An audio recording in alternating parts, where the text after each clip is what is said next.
guys, welcome back to my channel. This is Jenny from Polly's Paper Studio, and this is another Scrap Your Stash project. Today I'm looking in my cabinet and found quite a few of these glassine bags, and I thought it would be a really fun way to dress them up if I ran them through my embossing machine with these embossing folders and created a fun texture and pattern on the front, and then I used all the stickers and scraps from my stash to embellish these tags and make them into what would be a great gift card holder. They're great for little hands. It's a kid project, and also it would be great for a group because you could have a lot of things prepared and everyone can just assemble and use the embellishments they like. So stick with me and we will make these together. A couple of things to consider when you're choosing the embossing folder for this project is the amount of texture really does affect the quality of the impression, because the glassine is so thin that it really sort of crackles a little bit if you try to add too much pattern. So for instance, this one had a pretty check pattern, but what happened is it just really kind of caused too much stress on the vellum or the glassine, and so it tore.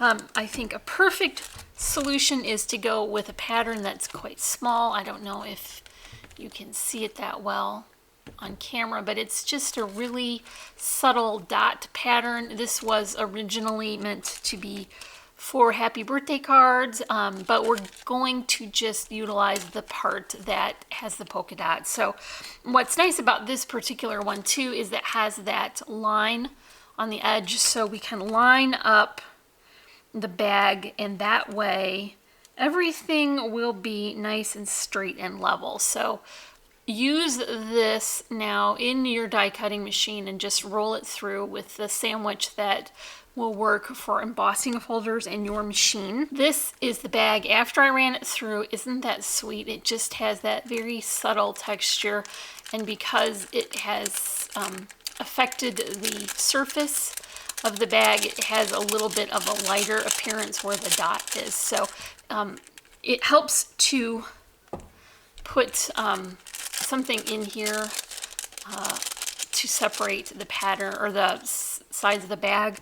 I'm going to put the tag in, and that will also help to keep the shape of the bag without getting squished with the papers.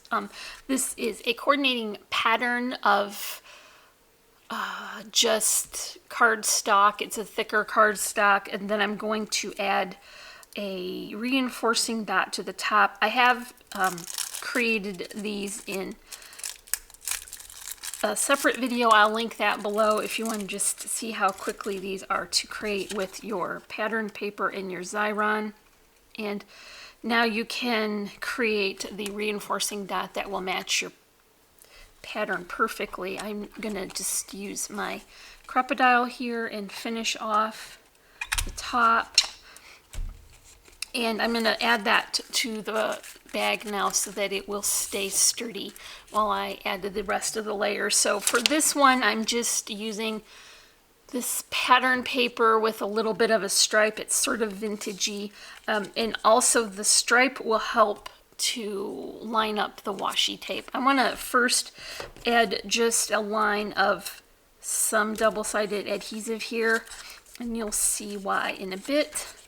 I picked a striped washi on a diagonal, a silver and pink, but you could pick whatever matches your stickers. This is a Scrap Your Stash project, so you definitely want to dig into your supplies and see what got left over after other projects were finished.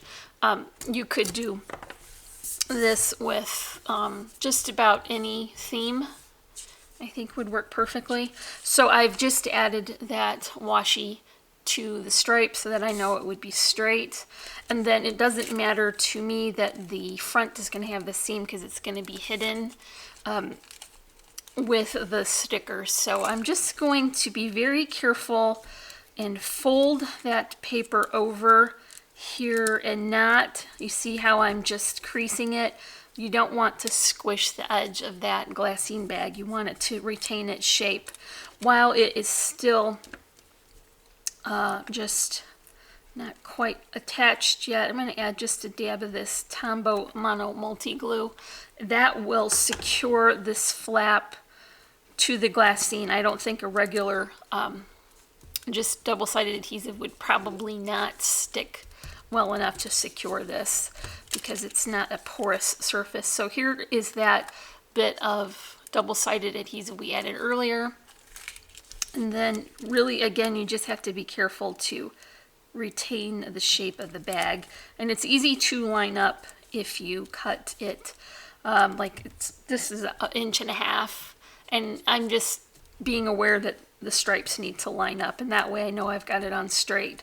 So for the next element, I'm just using some of this twine, baker's twine. I got this from Really Reasonable Ribbon, and I think the pink matches very well. I'm just going to go around twice and give it a good secure knot. It's easier to tie bows off camera for some reason, but I will work through this.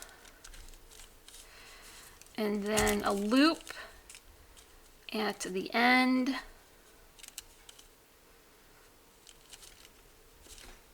Clip the excess. I think that maybe the loops on that bow are just a little bigger than what I hoped, so I'm gonna just adjust them to fit better and work the tails around to the side. So for the last element on this is going to be that sticker from the sticker sheet. This has some dimension in between already built in, so that makes that part easier too. That has a scallop shape and then a pattern and then that sweet little butterfly topped with a jewel, and so that can go right in the middle. And this is a perfect bag already, looking very smart and stylish with all the trimming. If you want to go a little further, you could maybe add some sequins that coordinate like I did for this bag. And then while I had all the supplies out, I thought that perhaps a Halloween bag would be cute, so I dug into my Halloween scraps for this one. This is a very dimensional sticker. I added some, these are really scraps, y'all. I didn't get anything new out for this. Has leftover die cut parts from flower arrangements, and this was literally sitting on my desk. The sequins coordinate, and then I changed the color of the tag to match the sticker and the flower, and then I added a little clip here as well. I changed out the washi tape too. I don't know if you can see, it's got a sort of a bat with a gold foil. You could use this spider web, use any kind of washi tape that coordinates with your project. Still going with that dot though, because I really think that it was the best outcome after I put it through, that it didn't damage the bag at all. Now, one more step further so all the same steps, I did add Christmas embellishments to this one, and lace and some tinsel trim, a little spiral, like a flourish that has some glitter effect on it, a few blingy bits, another clip, and these are some holly die cut that I added just a bit of glitter to. That's a Stickles just to coordinate. And then this tag has holly. It's a very tone on tone subtle pattern. So this is the bag size that I had. I just have hoarded them. I think you can find them in most office supply stores, stationery, and in the crafts section too. They have like where you would find things that are safe to wrap food in. So like maybe you would put treats or suckers or something in it. And this particular size happens to be perfect to hold a gift card too. So that will be a great way to gift a a little something if you just want to have something more than a card to put it in. This will be a fun project. Also, I think it will be very easy for kids to do because without the dimensional flowers, all of it could be done without a hot glue gun. It was very user friendly, or make it for a group project, have lots of supplies ready and let people pick the embellishments they want. And I mean, I know I have quite a few leftovers in the drawer, just little random bits and pieces that didn't fit in other projects. But if you could make a smaller project, it could really make a big impact on that. So like this is a layered sticker, and it just didn't fit the other project I was working on, but it does really fill in this space very well. So this is, like I said, you could make a lot of them. I just got going and went a little crazy town with it, but you could, you know, make these for whatever season or whatever theme that you need.